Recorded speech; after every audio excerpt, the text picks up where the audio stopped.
అబ్బా సాయిరామ్.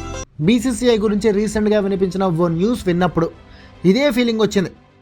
ఇన్నాళ్ల నుంచి టీమిండియాని జలగలా పట్టి పీడిస్తూ రోహిత్ కోహ్లీలని టీం నుంచి బయటికి నెట్టేయడానికి, శాంసన్ అయ్యర్ లాంటి టాలెంటెడ్ క్రికెటర్స్ని టీంలో సెలెక్ట్ చేయకుండా చేయడానికి అన్ని రకాలుగా ఈవిల్ ప్లాన్స్ వేసిన గంభీర్కి బీసీసీఐ ఎండ్ కార్డు వేయడానికి రెడీ అయిందన్న మాట వినగానే ఈ ఫీలింగ్ ఏంట్రా, గుండేదో వణుకుతున్నట్టుందిరా.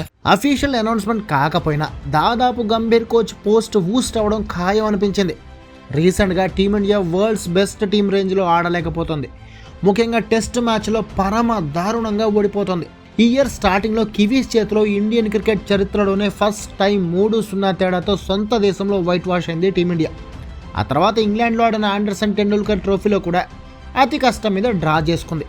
ఇక రీసెంట్గా సఫారీలతో జరిగిన 2 టెస్టుల సిరీస్లో మళ్ళీ వైట్ వాష్ కావడమే కాకుండా ఏకంగా 25 ఏళ్ల తర్వాత సఫారీల చేతిలో వైట్ వాష్ అయింది.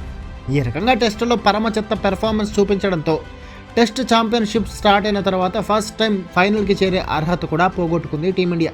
దీంతో టీమిండియా కోచ్ పోస్ట్ నుంచి గంభీర్ని పీకేసి ఆ పోస్ట్లోకి Team India classical test batter VVS లక్ష్మణ్ని తీసుకురావాలని బీసీసీఐ ఆలోచిస్తోందని ఆ టాక్ వినగానే తెగ హ్యాపీ అనిపించింది. అయితే వన్డేలు టీ20ల కోచింగ్ స్టైల్కి లక్ష్మణ్ స్టైల్ సెట్ కాదేమో అనే డౌట్ కూడా వచ్చింది. అందుకే బీసీసీఐ ముందుగా లక్ష్మణ్ని టీమిండియా టెస్ట్ కోచ్గా అపాయింట్ చేసి టెస్ట్ సైడ్ని స్ట్రాంగ్ చేయాలని, ఒకవేళ లక్ష్మణ్ పెర్ఫార్మెన్స్ బాగుంటే ఆ తర్వాత వన్డేలు టీ20ల కోచింగ్ రెస్పాన్సిబిలిటీ కూడా ఇచ్చేయాలని ఆలోచిస్తోందని, ప్లాన్ చేస్తోందని, దీనిపై ఆల్రెడీ బీసీసీఐ అడ్మినిస్ట్రేషన్ లక్ష్మణ్తో ఇంటర్నల్ చర్చలు కూడా చేస్తుందని విని చాలా ఎగ్జైటింగ్ అనిపించింది.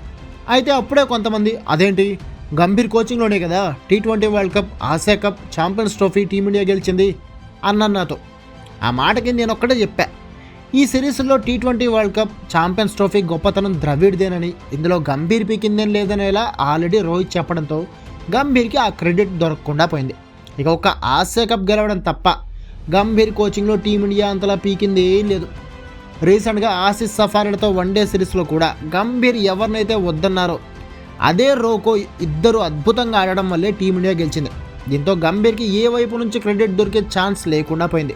అంటే మొత్తం ఆటలో ఇప్పుడు గంభీర్ ఓన్లీ ఆటలో అరటి పండులా ఉండిపోయాడు అని క్లియర్గా వాళ్ళ ముఖం మీద చెప్పేశాడు. అంతేకాదు మొత్తం టీంని గుప్పిట్లో పెట్టుకుని ఆడించాలనుకున్నాడు. ఇండియన్ క్రికెట్ డెస్ట్రాయ్ అయిపోయినా పర్లేదు, నా ఆరోగెన్స్ గెలిస్తే చాలు అనుకున్నాడు, నా ఈగో సాటిస్ఫై అయితే చాలు అనుకున్నాడు. అడ్డొచ్చిన ప్రతి సీనియర్ని టీంలో నుంచి పీకేశాడు. ఎదురొస్తాడు అనుకున్న ప్రతి ప్లేయర్ని టీంలోకి రాకుండా అడ్డుపడ్డాడు. కానీ ఇప్పుడు కథ కంప్లీట్గా అడ్డం తిరిగి మనోడి కోచ్ పదవే పోయేదాకా వచ్చింది. అందుకే మనం బురదలో ఉన్నప్పుడు when you are in a deep shit అన్ని మూసుకొని అంటారు అని తెగ రచ్చ చేసేసా. అయితే టీమిండియా కోచ్ పోస్ట్పై లక్ష్మణ్ ఇంట్రెస్ట్గా లేడని న్యూస్ రావడంతో టెన్షన్ కూడా పడ్డా. ఇక ఇప్పుడు ఏకంగా బీసీసీఐ చావు కబురు చల్లగా చెప్పింది. ఈ న్యూస్ అంతా ఫేక్ అని చెప్పిన బీసీసీఐ అబ్బే లక్ష్మణ్తో మేమేం మాట్లాడలేదు, గంభీర్పై మాకు పూర్తి నమ్మకం ఉంది అంటూ ఓ మెసేజ్ రిలీజ్ చేసింది. ఈ మెసేజ్ విని నా ఆశలన్నీ ముక్కలైపోయాయి.